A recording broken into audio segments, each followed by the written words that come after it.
दोस्तों आज हम पढ़ने वाले क्लास 9 पॉलिटिकल साइंस का चैप्टर नंबर 2 जिसका नाम है कॉन्स्टिट्यूशनल डिजाइन। तो दोस्तों हमने पिछले चैप्टर में पढ़ा था कि कोई भी रूलर या लीडर अपनी मर्जी से गवर्नमेंट को रन नहीं करा सकता है, बल्कि कुछ बेसिक रूल्स होते हैं जिनका पालन गवर्नमेंट को देश में रहने वाले सभी सिटीजन्स को करना पड़ता है। तो ये जो रूल्स एंड प्रिंसिपल होते हैं किसी कंट्री के, वही मिलकर बनाते हैं कॉन्स्टिट्यूशन। तो हम इस चैप्टर में कॉन्स्टिट्यूशन के बारे में बहुत कुछ पढ़ने वाले हैं कि कॉन्स्टिट्यूशन कैसे बनता है, उसे कौन बनाता है और किस तरीके से बनता है। अगर एक बार कॉन्स्टिट्यूशन बन गया तो क्या हम बदलती कंडीशंस के हिसाब से कॉन्स्टिट्यूशन में चेंजेस ला सकते हैं? अगर हाँ तो वो कैसे ला सकते हैं? तो ये सब सवाल आपके दिमाग में जरूर उठ रहे होंगे, और अगर नहीं उठ रहे हैं तो एग्जाम के टाइम पे पक्का उठेंगे। इससे अच्छा है कि हम इनको पहले ही पढ़ लेते हैं।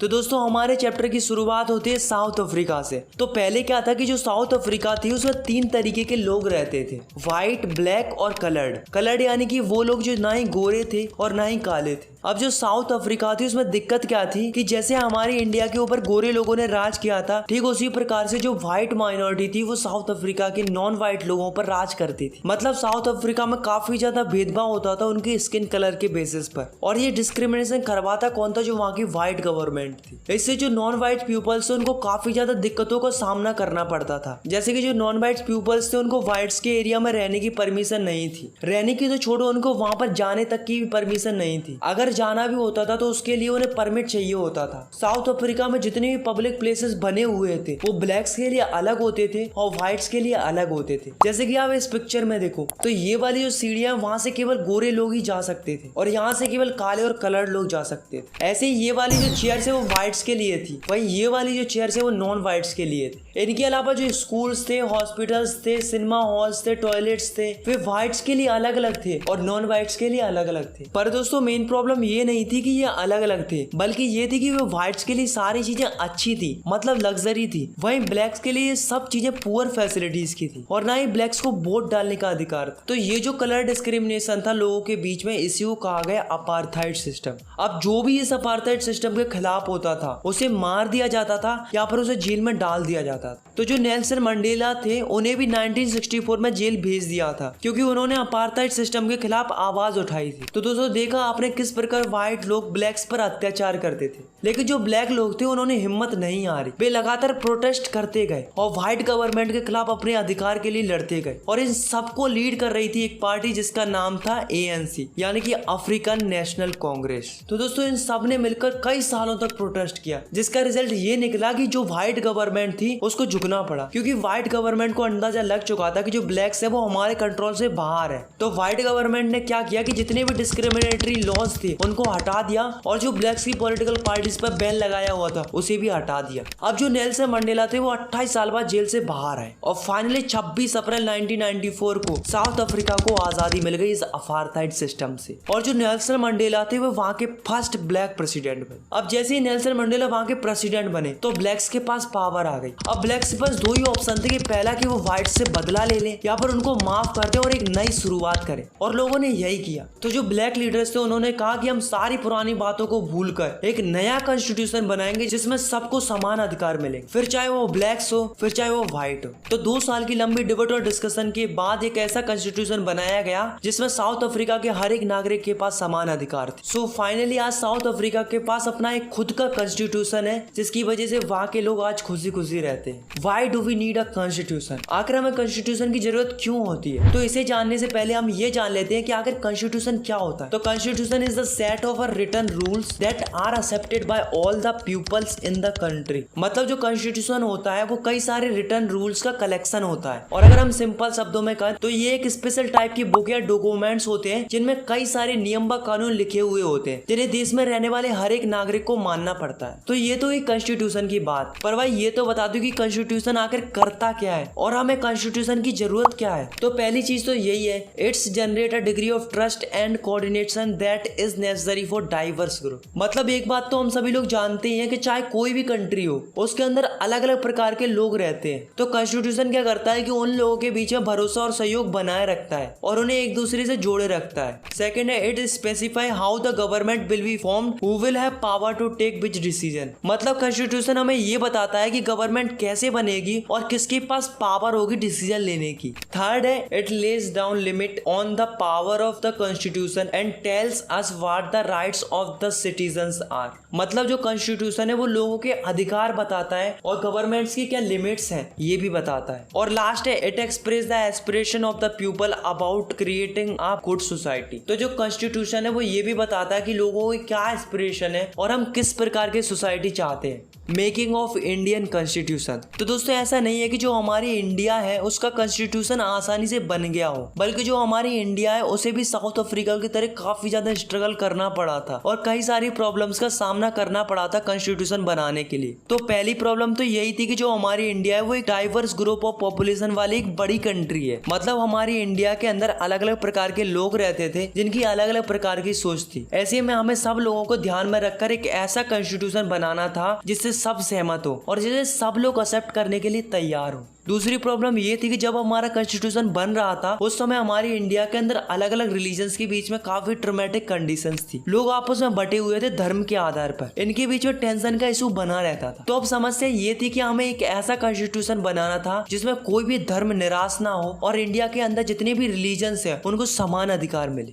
थर्ड प्रॉब्लम ये थी कि जो ब्रिटिशर्स थे उन्होंने रूलर्स पर ही छोड़ दिया था कि तुम पाकिस्तान को ज्वाइन कर लो या फिर इंडिया को या फिर अपनी एक खुद की एक अलग कंट्री बना लो। जिससे क्या हुआ कि हमें रूलर्स को मनाना पड़ा ताकि भी इंडिया को ज्वाइन कर ले। तो ये तो हुई उन प्रॉब्लम्स की बात जिन्हें हमने कॉन्स्टिट्यूशन बनाते समय फेस किया था। तो अब अपन बात करते हैं कि आखिर इंडिया का कॉन्स्टिट्यूशन बना कैसे था। अब दोस्तों जो लोग कॉन्स्टिट्यूशन बना रहे थे उन्हें पहले से ही आइडिया था कि हमारे इंडिया के लिए किस तरीके का कॉन्स्टिट्यूशन बेस्ट रहेगा, क्योंकि उन्होंने वो सारी सिचुएशंस को देखा था जब हमारी इंडिया ब्रिटिशर्स की गुलाम थी। जब हमारा देश आजाद नहीं हुआ था तो मोतीलाल नेहरू और 8 कांग्रेस लीडर्स ने मिलकर 1928 को पहले एक ड्राफ्ट कॉन्स्टिट्यूशन तैयार कर लिया था जिसमें सिटीजन्स के सारे राइट्स को इंक्लूड किया गया था। अब दोस्तों जब हमारा देश अंग्रेजों का गुलाम था तब इंडिया के कुछ लोगों के पास वोटिंग राइट्स थे जिससे उन्हें पता था कि ब्रिटिश गवर्नमेंट कैसे चलती थी। तो उनके इस एक्सपीरियंस से हमें काफी ज्यादा हेल्प मिली थी जब हमारी इंडिया का कॉन्स्टिट्यूशन बन रहा था। इसके अलावा हमारी इंडिया ने अपने कॉन्स्टिट्यूशन के अंदर ब्रिटिश गवर्नमेंट की कई सारी अच्छी अच्छी चीजों को अडॉप्ट किया था, जैसे कि the government of India act 1935। तो जो हमारा कॉन्स्टिट्यूशन था वो ऐसे ही नहीं बन गया था, बल्कि जो हमारे कॉन्स्टिट्यूशन मेकर्स थे उन्होंने काफी ज्यादा स्टडी की थी अलग अलग देशों के कॉन्स्टिट्यूशंस की, ताकि भी हमारी इंडिया के लिए एक अच्छा कॉन्स्टिट्यूशन बना सके। The constituent assembly. तो दोस्तों अब अपन बात करते हैं कॉन्स्टिट्यूएंट असेंबली की। तो ये जो असेंबली थी वो 299 लोगों की एक बॉडी थी जिन्हें देश के कोने कोने से चुना गया था इलेक्शन के थ्रू, और इन्हीं लोगों ने 26 नवंबर 1949 को इंडिया का कॉन्स्टिट्यूशन बना के तैयार कर लिया था और इसी कॉन्स्टिट्यूशन को 26 जनवरी 1950 को लागू कर दिया। इसलिए हम इंडिया के अंदर 26 जनवरी को as a republic day celebrate करते हैं। तो दोस्तों आपको नहीं लगता कि जो हमारा कॉन्स्टिट्यूशन था वो कई सालों पहले बना था, तो क्या इस कॉन्स्टिट्यूशन को आज की जनरेशन को मानना चाहिए या नहीं? चलिए देखते हैं। तो जो हमारा कॉन्स्टिट्यूशन है वो देश में रहने वाले अलग अलग लोगों ने बनाया था जो कि देश के अलग अलग जगहों से आए थे, जिसका मतलब ये है कि जो हमारा कॉन्स्टिट्यूशन है वो सबसे डिस्कशन करके और लोगों की जरूरतों के हिसाब से बना है, और ना ही हमारे कॉन्स्टिट्यूशन के ऊपर किसी भी पॉलिटिकल पार्टी और सोशल ग्रुप ने क्वेश्चन पुट अप नहीं किया है। और यही चीज हमारे कॉन्स्टिट्यूशन को दूसरों से अलग बनाती है। वहीं दूसरी और अदर कंट्रीज को कई बार कॉन्स्टिट्यूशन दोबारा लिखना पड़ता है, और जो हमारा कॉन्स्टिट्यूशन है वो बहुत ही ऑर्गेनाइज वे में बना था। सबसे पहले कॉन्स्टिट्यूशन का ड्राफ्ट तैयार किया गया था बी आर अम्बेडकर के द्वारा, जो कि चेयरपर्सन थे ड्राफ्टिंग कमेटी के। उसके बाद कई सारी डिबेट और डिस्कशन हुई और 2000 अमेंडमेंट लाए गए, तब जाके हमारी इंडिया का कॉन्स्टिट्यूशन बना था। तो जो वैल्यू हमारे कॉन्स्टिट्यूशन की आज से 70-71 साल पहले थी वो वैल्यू आज भी बरकरार है। तो इससे हमें आज भी पता चलता है कि हम अपने कॉन्स्टिट्यूशन से कितने खुश हैं। Guiding values of the constitution. तो दोस्तों अब अपन देखने वाले हैं कि किन की आइडियोलॉजी के हिसाब से हमारा कॉन्स्टिट्यूशन डिजाइन किया गया था। तो जो गांधी जी थे वो भले ही कॉन्स्टिट्यूशन असेंबली के पार्ट नहीं थे, पर कॉन्स्टिट्यूएंट असेंबली के अंदर बहुत से लोग ऐसे थे जो गांधी जी के आइडियोलॉजी को फॉलो करते थे। गांधी जी ने अपनी मैगजीन यंग इंडिया के अंदर 1931 में भी बताया था कि उन्हें किस टाइप का कॉन्स्टिट्यूशन चाहिए। गांधी जी चाहते थे कि इनइक्वालिटी को खत्म कर दिया जाए और सबको समान अधिकार मिले। और जो अम्बेडकर जी थे वो भी यही चाहते थे कि इनइक्वालिटी को खत्म कर दिया जाए। दोनों के व्यूज सेम थे, दोनों ही चाहते थे कि इनइक्वालिटी को खत्म कर दिया जाए, पर उनके रास्ते अलग अलग थे। Philosophy of Indian constitution. अगर हमें इंडियन कॉन्स्टिट्यूशन की पूरी फिलॉसफी को समझना है तो उससे पहले हमें समझना होगा कि प्रीएम्बल क्या होता है। तो जो प्रीएम्बल है वो एक टाइप से समरी है, या पर अपन कह सकते हैं कि एक टाइप का इंट्रोडक्शन है पूरे कॉन्स्टिट्यूशन का। अगर हमने प्रीएम्बल को समझ लिया तो हम समझ जाएंगे कि हमारे कॉन्स्टिट्यूशन के अंदर क्या है और कॉन्स्टिट्यूशन किस आधार पर बना है। तो चलिए देखते हैं कि अगर प्रीएम्बल में लिखा क्या है। तो ये कुछ इंपॉर्टेंट वर्ड्स है जो कि प्रीएम्बल के अंदर लिखे हुए हैं। चलिए इनका मतलब समझते हैं। फर्स्ट है we the people of India. इसका मतलब होता है कि जो हमारा कॉन्स्टिट्यूशन है वो हमने अपने रिप्रेजेंटेटिव्स के थ्रू बनवाया है, ये हमें किसी कंट्री ने या राजा ने नहीं दिया है। सेकंड है सोवरी। इसका मतलब होता है कि जो हमारी इंडिया है वो खुद से डिसीजन ले सकती है, चाहे वो इंटरनल डिसीजन हो चाहे वो एक्सटर्नल डिसीजन हो। थर्ड है सोशलिस्ट। सोशलिस्ट का मतलब होता है कि जो हमारी वेल्थ है वो सारी सोसाइटी मिलकर जनरेट करती है, तो इसका डिस्ट्रीब्यूशन भी इक्वली होना चाहिए। गवर्नमेंट ओनरशिप की लैंड को रेगुलेट करेगी जिससे जो सोशल एंड इकोनॉमिकल इनइक्वालिटी है लोगों के बीच में वो कम हो। फोर्थ है सेकुलर। सेकुलर का मतलब है कि जो हमारी इंडिया है उसमें कोई भी सिटीजन कोई भी रिलीजन फॉलो कर सकता है, हमारे लिए सारे रिलीजन समान है।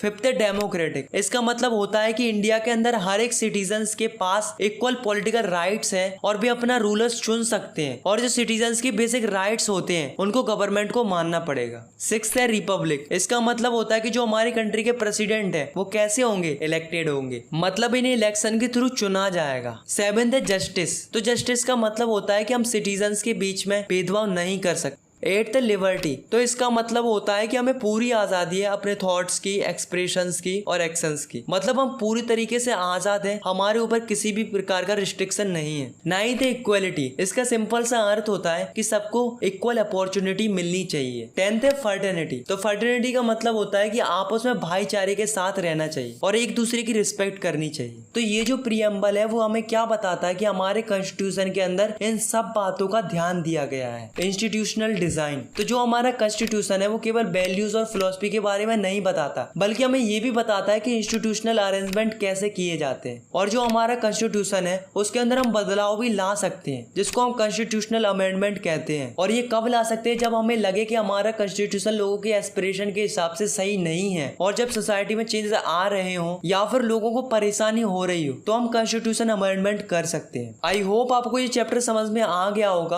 अगर आपको ये वीडियो पसंद आई तो यार वीडियो को लाइक करो और चैनल को सब्सक्राइब करो ऐसी क्लास 9 की और भी वीडियोस देखने के लिए। Thanks for watching, take care, bye bye.